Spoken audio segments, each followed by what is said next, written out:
ഇന്ന് രാവിലെ എണീറ്റ് വന്നപ്പോൾ തന്നെ ഞാൻ എൻ്റെ മക്കൾക്ക് ആദ്യം കൊടുത്ത ടാസ്ക് അവരായിട്ട് നിരത്തി വെച്ചിട്ടുള്ള അവരുടെ ടോയ്സ് മര്യാദയ്ക്ക് അടുക്കി പെറുക്കി വെക്കുക, അതല്ലെങ്കിൽ ഇതാ ഇപ്പം തന്നെ ആക്രിക്കാർക്ക് പെറുക്കി കൊടുക്കുമെന്ന് പറഞ്ഞു കേട്ടോ. അത് കേട്ടപാടെ ചേട്ടനും അനിയനും 2 ബാസ്ക്കറ്റ് എടുത്തുകൊണ്ട് വന്ന് വേഗം തന്നെ ടപ്പേന്ന് കാര്യങ്ങൾ തീർത്തു.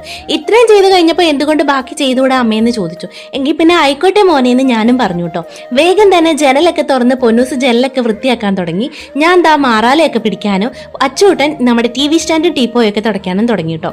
അങ്ങനെ എല്ലാ മുറിയിലെ മാറാലയൊക്കെ പിടിച്ചതിന് ശേഷം ഞാൻ ദാ ഓരോ ജനലിന്റെയും ഗ്ലാസ്സുകൾ ഇത്തിരി വിനാഗിരിയും വെള്ളവും കൂടെ മിക്സ് ചെയ്തിട്ട് തൂത്ത് തുടച്ച് നല്ല മിനുക്കി എടുക്കുന്ന കണ്ടപ്പോൾ അമ്മ അത് ചെയ്തു, ഇതിലെ കമ്പിയിലെ പൊടിയൊക്കെ ഞാൻ കളഞ്ഞോളാന്ന് പറഞ്ഞിട്ട് പൊന്നൂസിൻ്റെ അകത്ത് എത്തിയിട്ടുണ്ട് കേട്ടോ.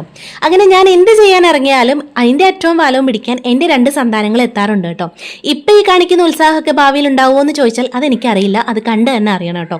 ഇപ്പം ഇങ്ങനെയൊക്കെ ചെയ്യുമ്പം എനിക്കത് മനസ്സിനൊരു വല്ലാത്ത ആത്മനിർവൃതി ഉണ്ടാവാറുണ്ട്.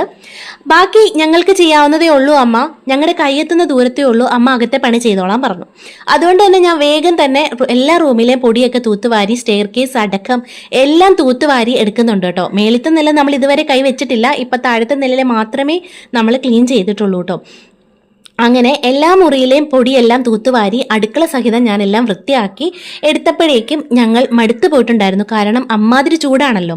അങ്ങനെ ഇത്തിരി വെള്ളമൊക്കെ കുടിച്ച് കൊച്ചു വർത്താനം പറഞ്ഞിരിക്കാം മക്കളെന്ന് പറഞ്ഞ് അവരെയും കൂട്ടി ഇതാ അവിടെ വന്നിരുന്ന് വർത്താനമൊക്കെ പറഞ്ഞ് കുറച്ച് നേരം അങ്ങനെ അങ്ങിരുന്നു കേട്ടോ.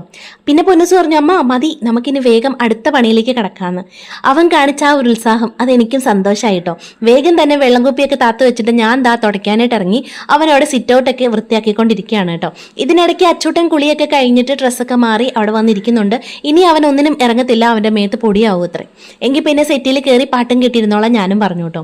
അങ്ങനെ എല്ലാ മുറിയും തൂത്ത് തുടച്ച് വൃത്തിയാക്കി വന്നപ്പോഴേക്കും ദാ നമ്മുടെ അലക്കലിന്റെ അവിടെയും ഇത്തിരി പൊടിയും ഇലയും ഒക്കെ കിടക്കുന്നുണ്ടായിരുന്നു. പിന്നെ അവിടെ അങ്ങ് വൃത്തിയാക്കി ഇട്ടിട്ടുണ്ട് കേട്ടോ. ഇനി നമ്മുടെ മോപ്പ് അത് ഒരു 1.5 കഴുക്ക് കഴുകണം, കാരണം അമ്മാതിരി ചെളിയായിരുന്നു പരിക്കകത്തെല്ലാം. അപ്പം അതെല്ലാം നല്ല വൃത്തിയായിട്ട് കഴുകിയിട്ട് ദാ വെയിലത്ത് ഉണക്കാൻ ഇട്ടിട്ടുണ്ട്.